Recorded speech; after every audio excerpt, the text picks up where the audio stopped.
Croatians belong to a village in the Slavic community whose territory is located by the coast of the Adriatic Sea in Europe. The village shared borders with the Austro-Hungarian and Turkish Empire, which dissolved after the First World War. Because of this, the Yugoslavic kingdom was formed. Croatians, Slovenians, and Serbians were put under the leadership of this new kingdom.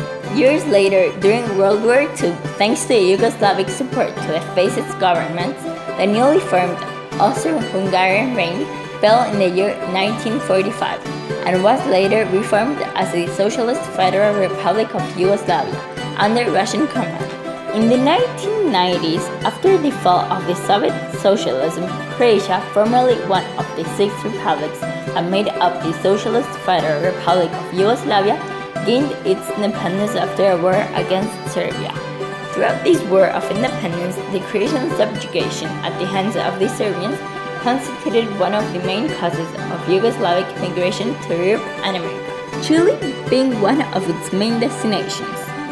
Croatian immigration took place in 3 main waves.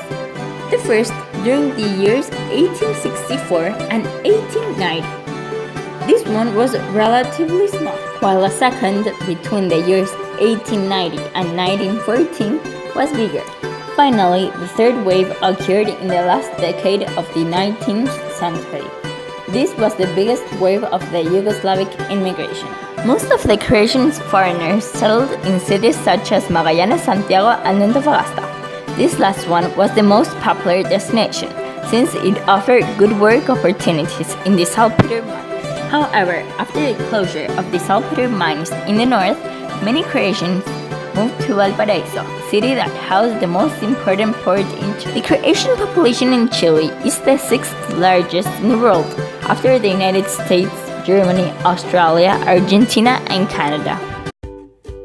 Lifestyle for the new arrived Croatian immigrants could be described as extremely low-key. This being because they did not wish to stand out and be recognized as Croatian, fearing that they will be blamed for the support the Yugoslavic kingdom gave to the fascist governments during World War II. This resulted in the loss of the customs and traditions of the Croatian culture. Not to mention all the accomplishments that went unnoticed. Later on, there were a few newspapers and books written by Croatian authors, but these were destined for the small Croatian communities. All in all, these Austro-Hungarians did their best to blend in. Their social scene was not much different from their lifestyle. There were some schools designated for Croatian children which taught in Slavic. There were also newspapers, magazines, and books, but these were also intended for the Croatian community. Yet once the world recognized the independence and autonomy of the Republic of Croatia, the immigrants who belonged to the aforementioned republic started to reassert their identity and traditions. The economic impact the Croatian immigrants caused in Valparaiso was one of monetary contribution. The Austro-Hungarians arrived through 3 different ports, Magallanes, Valparaiso, and Antofagasta. In the aforementioned, the immigrants did exceptionally well in the saltpeters, assuming important positions, thus permitting some Croatians to accumulate plenty of money. Croatian immigrants also set up companies such as the Usina Electrica and the Compañía de Teléfonos. Valparaiso's economy was benefited immensely by rich individuals, like those who had high positions in the saltpeter mines and merchants of all kinds. A good example of a successful Croatian individual was millionaire Pascual Baburița, a successful saltpeter businessman. In the architectural aspect, the Croatians contributed with several constructions such as churches, schools, and social clubs. The Baburița Palace, built on Cerro Alegre, is a demonstration of the Croatian style, Art Nouveau, a distinct touch of architecture. It now functions as a museum, which contains a large collection of art, including 99 paintings made by accomplished painters of the last century and the present one, and is considered a tremendous artistic contribution. The few Croatians who moved to Valparaiso founded a sports club on November 2nd, 1900s, with an Austro-Hungarian name, translated as the Croatian Association. After a few years, the name was changed to Club Jugoslavo. This club evolved over time, taking different purposes, eventually settling on Nogar Croata. Currently, this institution is not in use. Chile had several outstanding Croatian athletes who participated in the Olympics and other sports organizations. The Croatian residency in Valparaiso left some emblematic places in the city, like the Valparaiso Palace. This building was constructed in 1916 by two English architects, Arnaldo Barison and Renato Ciavoni. Its first owner was Ottorino Zanelli, an Italian immigrant who originally arrived to the north of the country but eventually made his way to central Chile. His success in business allowed him to buy a plot of land in Cerro Alegre, Valparaiso. He then hired Arnaldo Barison and Renato Ciavoni to build the property. However, Zanelli wasn't able to enjoy the edification because he died before it was finished. His wife sold the property in 1925 to a Croatian Pascual Baburriza, who was looking for a house in Valparaiso for him and his family. The structure was characterized for its large and delicate spaces, representing the typical Central Europe and Croatian construction. In addition to that, thanks to a remodelation of its Croatian owner, the construction shows clear signs of Yugoslav culture.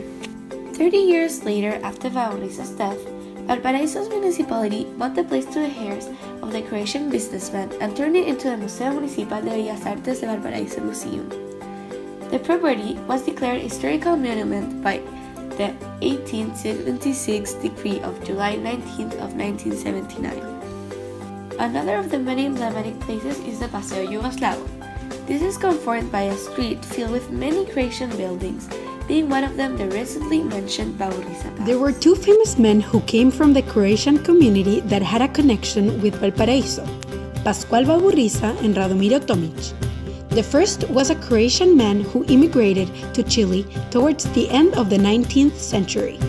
Along with other Croatian immigrants, he started with small businesses, like the sale of fresh meat and fish. Eventually, he became one of the richest businessmen, thanks to his involvement with the saltpeter industry and banking. One of his many acquisitions throughout his life in Chile was Baburriza Palace, located in Paseo Yugoslavo in the city of Valparaiso. He lived in this building together with his family, and it was later named after him. He lived in Valparaiso for quite a few years, and was later buried there after his death in 1941. In his will, he bequeathed his art collection that consisted in 71 pieces of European art to the city of Valparaiso. Nowadays, this collection makes up the European or Baburriza collection in the Museo Municipal de Bellas Artes of Valparaiso. However, Radomiro Tomic was a Chilean politician, son of a Croatian immigrant. Throughout his life, he took on many different positions in the state as a senator and deputy. He even ran for president against Salvador Allende and Daniel Sandri in the elections of 1970 as the representative for the Democracia Cristiana party. In his years as a senator, he represented Valparaiso in the Chilean parliament. Because of this, a small square named after him was built in the city.